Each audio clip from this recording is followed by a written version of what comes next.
Now I'm going to solve a calorimetry problem. I'm going to read through and annotate. I'm going to draw a problem. I'm going to kind of use the guess method to set this all up. A chemistry student dissolves 6.28 grams of hydrogen chloride in 100.0 milliliters of water at 16.5 degrees Celsius in a calorimeter cup. As sodium hydroxide dissolves, the temperature of the surrounding water increases to 24.5 degrees Celsius. Determine the heat of solution of the hydrogen chloride in joules per gram. I see that it says water.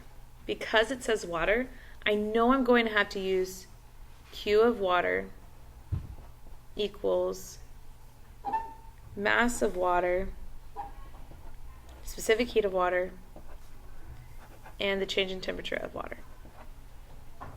So we're going to go through. 100 milliliters of water is actually my mass. I was at 16.5 degrees Celsius, so this is my initial temperature, and it raised to 24.5 degrees Celsius, so that's my final temperature. We also know what our specific heat of water is. Water always has the specific heat of 4.184 joules per gram degrees Celsius. I have mass, I have specific heat, I have my initial and final temperature. Which variable do I not know right now? I don't know my energy of water. That's what I'm looking for. So I'm going to find my energy of water by plugging in my values for mass, specific heat, and change in temperature. I know mass is 100.0 grams. I also know my specific heat is 4.184 joules per gram degrees Celsius.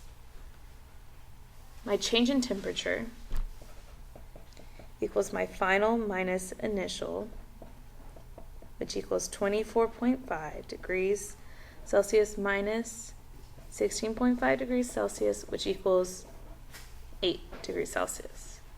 So my delta T is 8 degrees Celsius. They're all in parentheses, so I'm going to multiply 100 times 4.184 times 8. When I do that, my energy of water equals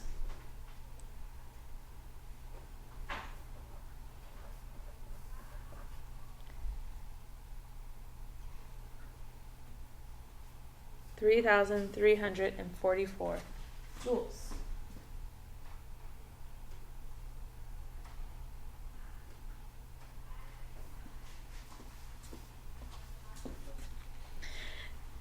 But my question is asking for the heat of the solution of hydrogen chloride. So it's not asking for heat of water, it's asking for heat of my reaction. What this tells me is this is my heat of water. I have heat of water right now. I need my heat of reaction.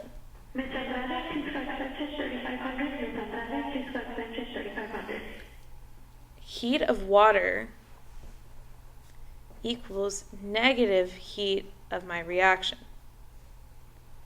So I know that 3,344 joules, which is my heat of water, equals negative heat of reaction.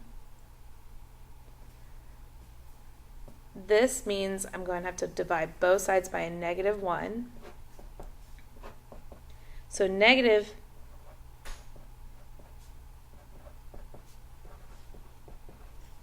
negative 3,344 joules is my heat of reaction.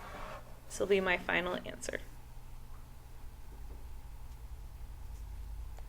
So when we find the heat of reaction, it should be the same number, but the opposite sign as the heat of water. A reminder, here's my picture. Water water increased by 300,344 joules. That means my reaction lost that 3,344 joules of energy because it went to water.